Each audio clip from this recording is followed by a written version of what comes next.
mu ne ko la nga ne ko la loo wax. kontaan ci yow rek Titou ñu koy nuyu aussi du côté des États-Unis Aïcha Thiamlaye. mu nga noppee ñu ñëw de ci yéen kaay yi ñu ñëw Aïcha bismillah. tàmbali nag ak Vox Populi tey la lan altine. juróom-ñetti fan ci weeru avril atum 2024 dama ni kañ la ñuy korité en attendant les événements. man naa Kër Massar laa dëkk. ah waa déedéet man kay dégg naa sax waa ASPA naan tey moom kenn mënul tëskilité ciel bi dafa lëndëm xam naa mardi daal la ñu commencé séntu bu njëkk ñii daal bëgg nañu yóbbu korité bi mercredi rek. waaye Mariam kay rey. waaye yéen xamu leen ci seen contact yi ñuy julli suba ci mardi bi moo ne xamoo kenn kuy wari bu ñu suba. paree wootee République Kër Massar ba xam. waaw woote leen Kër Massar kon na bu koor nag seet leen ci yàlla na ngeen dimbali mën a. waa Kër Massar ñu ngi seetaan signalé leen. yéen ñi wooroon altine xanaa léegi ngeen war a wari nag pour ñu réduire écart bi di wax dëgg yàlla man bu ngeen waree rek ma wari. cette année nag boo moytuwul mën naa moom benn korité. yàlla na ko yàlla def. amiin yàlla na ko yàlla def ñu woor benn korité. ñëpp àndandoo julleendoo sañseendoo lu dëgg. Vox Populi ñu tàmbali ci altine gi mu ne après le populisme d'opposition mu ne les promesses de campagne écrit autrement pro-messe à côté mu ne de campagne le jeu de mots mu ne le temps du réalisme Diomaye et Sonko refusent de s'enflammer ñoo yëy mu ne je ne considère pas mon élection comme une victoire mais une grande responsabilité yaa mat kay. oui. Monsieur le Président de la République son excellence Bassirou Diomaye Diakhar Faye yaa mat fal nañ ko waaye nag il a la tête sur les épaules marangati mu ne le président Diomaye Faye lucide face aux responsables de la coalition Diomaye président lucidité la ci àndal de mu ne itam nous sommes à la première phase de conquête des leviers de transformation qualitative de la vie des citoyens yaa ngi dégg boobu français nabu mu ne itam il demande à ses ministres ñu adopter une posture une attitude mu ne et une démarche qui doit être exemplaire gis nga Bassirou Diomaye Faye mi son excellence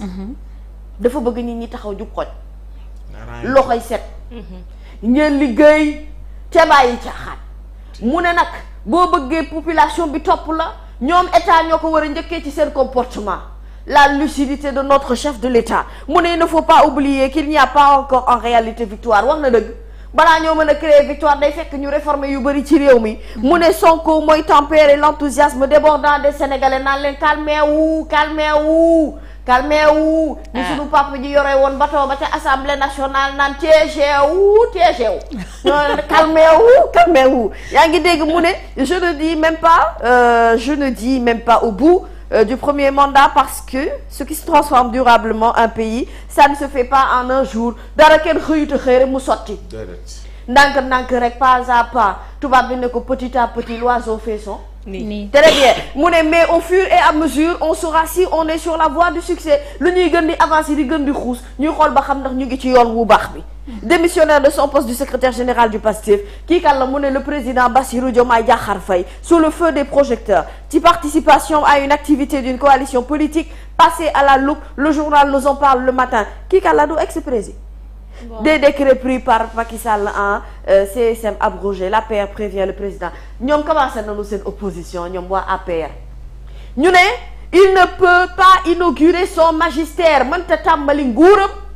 par une violation flagrante du statut des magistrats bon ñoom nee nañ loolu mënta ne yaa ngi doon yegg si Bassirou décret bi bàyyi ko mu glissé décret bi bu ko kale décret bi bu ko annulé lii mooy problème mu ñoom seen waa Benno Bokk Yaakaar APR journal bi nu ko APD sit ñu ne ñu ngi expliquer seen absence ci gouvernement wu Sonko numéro 1 bi boo bëggee yëral yéenekaay bi di Vox Populi ñu ñëw ci source à annulation de la nomination du premier président de la Cour suprême mu ne le décret Diomaye introuvable kenn xamul lii fan la ne ñu ngi koy wër a jeex mu ne on a fait des vérifications point mais personne ne les a vus kenn gisu leen kenn tegu leen bët il faut avoir ces décrets pour savoir s'il s'agit d'une abrogation ou d'un retrait une source bi nga xamante ne source à signe waxul kan la waaye daal bind na ne source moo ko informé ci lii beneen bi mooy xamee ngeen ko El Malick ngi portrait de El Malick Ndiaye ministre des infrastructures des transports terrestres et aériens mu ne c'est dëgg-dëgg nag c'est l'ami du président moom El Malick l'homme à la barbe trompeuse waa xanaa barbe dafa xew Pape Ousmane foo toogee mu ne a fait ses premières gammes en politique AJ/PADS la tàmbalee puis taxawu thème ñëw ci professeur Ibrahima Fall avant d'atterrir à Pastef foofu yëpp jot na faa jaar kon nag El Malick mi am na jaar-jaaru politique beneen bi mooy doté d'un portefeuille double XL na bu bul ma xool portefeuille bi la ñu wax double XL mu ne ministère des infrastructures de la terre et du ciel journal bee ko wax de mu ne il est au sein du gouvernement de Sonko le plus grand ami du président Bassirou Diomaye Diakhar Faye beneen bi avec le sourire toujours au lèvres foo ko fekk dafay ree Ngoone Saliou mu ne le natif de Daara Jolof foofu la juddoo il est d'une sérénité à toute épreuve lu mënti xew rek poste calme la moom amul problème moom du bouger moom day calme rek beneen bi mooy dans les habits d'un Baye Fall pur sang ndekete moom Baye Fall la moom El Malick mu ne il est capable de piquer une crise de nerfs mën naa mer léegi mu ne dès que les intérêts de son mentor Sonko sont menacés boo laalee Ousmane Sonko rek toj sa baari mu naan tës nga fekk ko ci sa yoon El Malick du la may dara yaa ngi dégg mu ne beneen bi mooy programmé pour porter le nom d'El Hadj Mor Ndiaye responsable Pastef bii nan la def Jolof ba daal di finir ci ki nga xamante ne moom mooy turandoo boobu mu ne le très vénéré El Malick Sy de la confrérie Tidiane li mu boole bari na nag boole laal ci Baye Fall yi boole laal ci tarixa Cheikh boobu njambaan foo ko fekk njambaan ba day sax mooy raw cocktail molotov moo ne yaa dégg kay mu ne s'il veut écrire son magistère dans les livres d'histoire El Malick va devoir batailler ferme mu ne pour redonner vie et envie à certaines entreprises yu mel ni AIBD mu ne waaye itam une vraie bombe sociale AIBD moom lañ fay wax am na na ngay waaj def point de presse ñoom waa liggéeykat ya foofu AIBD dëgg la fépp metti ci réew mi metti bi fii la tàmbalee la bombe salariale mu ne le legs empoisonné de Macky à Diomaye fii la tat bi tàmbalee yor mënu ko xamal bu Serigne Saliou en passant Serigne Saliou Gueye jottali naa leen nuyoom ak ziyaaram akub màggalam nee na nag yóbbante bi sërëm yóbbante na ko ba moom jot na ci te ginnaaw bu mu ci jotee it wax na ne yéen ñii waa Café Actu tànn leen bés bu leen neex moom Serigne Saliou Gueye dina ñëw ci biir matinal bi xanaa loolu neex na mu ne profil de ces ministres inconnus du public mu ne les grands argentiers de l'État Abdourahmane Sarr ci la bokk Fatou Diouf ci la bokk Chérif Diouf ci la bokk Cheikh Diba ci la bokk Madouba Diagne ci la bokk Alioune Sall ci la bokk ñii ma la limal les moteurs du secteur primaire mu ne l'expertise de la diaspora et puis le journal nous dresse un portrait ginnaaw gii ñu ñëw ci direct news coom laa yaa dégg kay rencontre entre deux ténors mu ne ñaar ñi lu nuy misoté diggante Amadou Ba ak Ousmane Yara qu'est-ce qu'il y a quel est le problème où sont les difficultés qu'est-ce qui est en train de se passer médiateur dans les négociations diggante Ousmane Sonko ak président Sall malien bii di Ousmane Yara dafa entretenir récemment ak candidature bi nga xam ne candidat bi gën a malheureux ci élection yi muy Alaaji Amadou beneen bi mooy Macky Sall nag defal na ko mauvais procès chez le khalife général des Mourides sur le cas Karim Wade mu ne Amadou Ba il était obligé mu dem ba Touba pour weddi tuuma démentir mooy weddi tuuma beneen bi mu ne les attaques violentes de Diomaye ak Sonko dès leur sortie de prison contre sa personne mu ne loolu nag dafay laisser présager que Macky Sall mii boo moytuwulee il lui aurait fait un bébé dans le dos.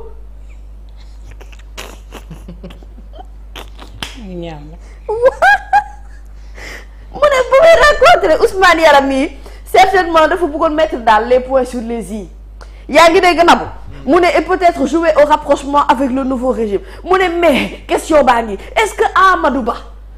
va prendre Pape Ousmane son courage à deux mains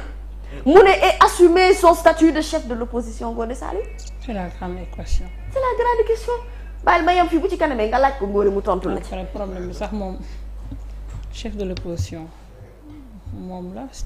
wala candidat wu Benno Bokk Yaakaar candidat bi jógu fi. waaw loolu tamit day wax dëgg yàlla nag laaj laaj bu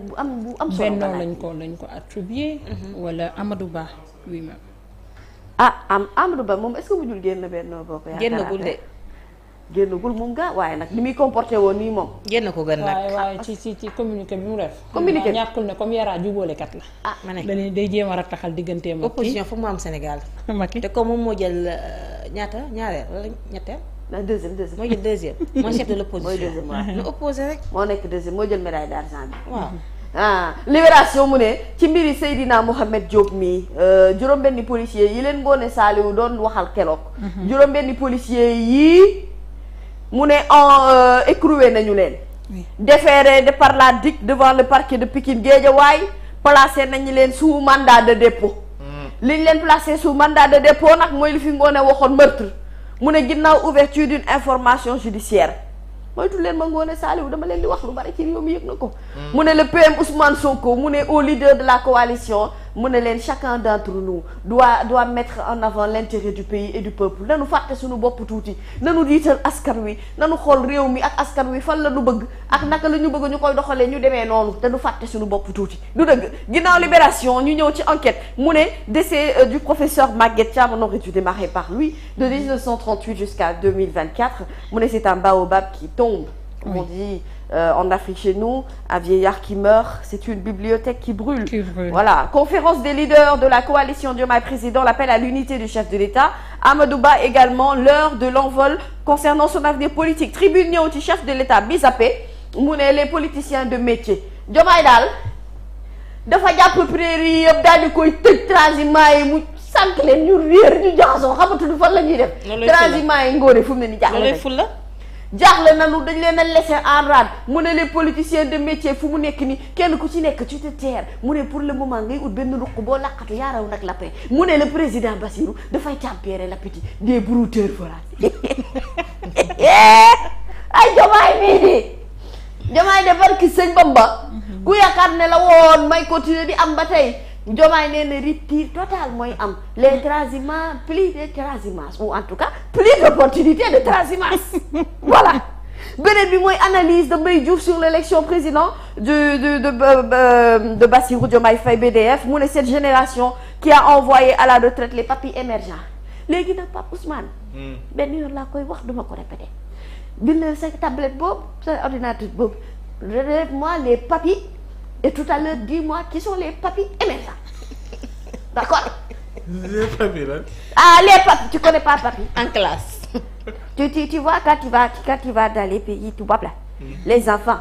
ils appellent pas les grands-mères, ils disent pas grand-mère, grand-père, ils disent papi, mamie. Maintenant, mooy màggati politicien yi nga bëgg a wax. Très bien. Maintenant toi, note-moi les papis, ça c'est un. Deux, note-moi les papis émergents. D'accord? On y reviendra tout à l'heure. mu ne fête de l'Aïd-el-Fitr 2024 mu ne la cherté des prix des denrées mu ne loolu gâché na fête bi dëkk bi metti na ginaar yi seer na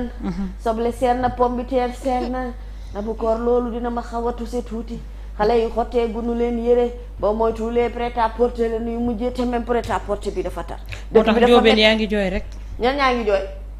yéen bu ngeen amul soble da ngeen di jaaxle ak pomme de terre mais da ngeen di jaaxle mais man waaw macaron liir gi ma romb sama bopp koñ bërki déemu bii bi daf maa romb di jooy rek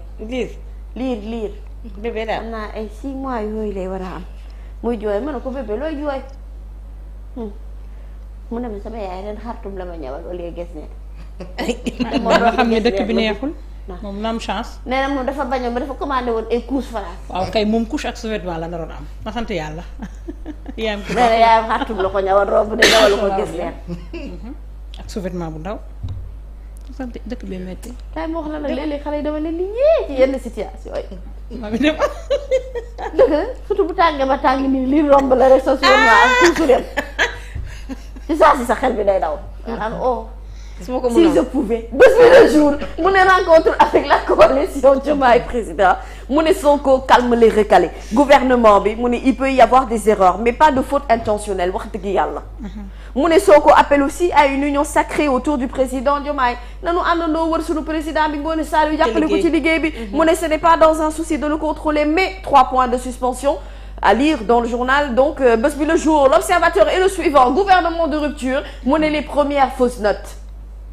interdiction de cumul des fonctions de ministre, de maire et aucune base légale ou sans aucune base légale. mu ne Sonko n'est pas la loi, mais il faut légiférer d'abord. Abdourahmane Diouf Guirassy au cœur d'un conflit d'intérêts. Journal bay wax de mu ne Diomaye le lourd poids des attentes, appel d'urgence des différents secteurs. Bari na les révélations de Fadel Barro sur les lanceurs d'alerte également, mais il n'y a pas de loi au Sénégal pour leur protection et puis le journal nous en parle. On verra aussi Moustapha Sarré ca wet ba mu ne la voix du gouvernement sortie de l'ombre de Cheikh Anta Diop. On nous parle donc du profil de Sarré. Le regard mu ñëw ci première rencontre de la coalition Diomaye président ginnaaw formation au gouvernement bi mu ne Sonko ay alliés daf leen doon daal de faire un peu la morale di waxtaan ak ñoom daal di leen jubbanti dese Maguette Thiam bi aussi le journal nous en parle. Sud Quotidien adoption de 2 lois modifiant les bases de lutte contre la corruption mu ne Macky dafa gas ba pare suul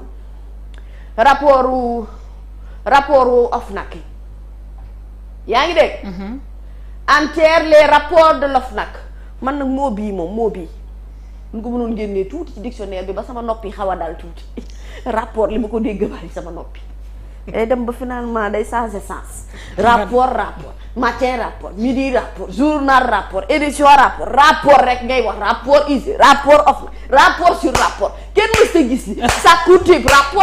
rapport matin rapport midi rapport foo tollu rek si déedéet foo ma tuddee yow da ngay dégg rapport rek yow Ngoné Sall. mami 2 minutes lu mu wax. mu ne 2 minutes. waaw mu ne secrétariat général du gouvernement. mu ne El Amin Lo de mémoire de la BCEAO greffier de la République mu ne Serigne Ndiaye un cerveau du continent auprès du président Bassirou Diomaye Faye. li ma leen di wax ngeen koy bañ a dégg waaye loolu am de ginnaaw nga ñëw ni rek buuxal balaa maa dellu ci rapport yi mu ne le quotidien réforme présence du chef de l'État au CSM Demba Kandji mu ne am na sans réserve le président doit continuer le CSM yaa ngi dégg Mayoro noo def ba yaa ngi ci jàmm baa sa xol a ngi féex doir kàlla yow laa duppee définir titre bi tey ak Demba Sissoko ba ca Thiès dem naa ca sport ba mu ni korité de folie Real City PSG Barça lii nag mooy affiche bi na bu kontaan nga defum ne ni sa xol baa ngi mel ni taatu mbott l'Arsenal face à un Bayern mu ne en déliquescence Atlético Madrid Dortmund moins clinquant Pape Ousmane Ngoné mbaa xam ngeen ne gune yi li mu xam ci football waxu leen ko kan la ajaratu na bu ko dafa bàyyi làmb bi dafa bàyyi làmb ji non moom dafa bëgg làmb mais football la xam football mais dafa bëgg làmb te boo ne bëgg na làmb dafa laata da nga naan dafa bëgg yenn mbëru làmb yi am ci ñoo xamante ne mënul ñoom daal lii la yàlla dogal nuyul Alan moom. Alan moom narrière dugal narrière mi ngi noonu kii dafa juum profession Alan mi Alan moom waratu woon football nañ waxante dëgg lu mu waroon nekk Alan basketteur yow gis nga Alan yow Alan ngay nekkal ci téere bi Alan day foo di tiire lu rek war bi dugg yëgul nit ñi dañuy waaxu muy daw. waaye di kenn mosu koo gis nag nañ waxante dëgg le petit Mbappé ngoog record mu ne Clermont Impérial face au PSG mu ne la masterclass de Massamba Ndiaye puis ñu jeexal ak journal Stade sunu lamb mu ñëw ci en France à 1 mois du choc contre le B52 Franc la ñuy waxtaane mu ne les raisons d'un voyage en catimini Franc mi dafa war a affronter xam ngeen boo B52 Bombardier la war a bëreel mercredi 1er mai lay doon mu ne il est en France nag depuis quelques jours protégé wu Modou Lo bi ñu ngi koy xaar incessamment fii ci Ndakaaru loolu daal lañ jot ci ay information Gaston Production ñëw ci gala 28 avril mu ne en hommage à feu Modou Niang leen nag dinaa la ko xamal moom Bombardier moom kuy bëreek moom bu dee da nga bëgg conseil ngay moytu OFNAC ak IGE rek ci ay rapport jërëjëf ajaratu mami wala yaa mën nag ñi revue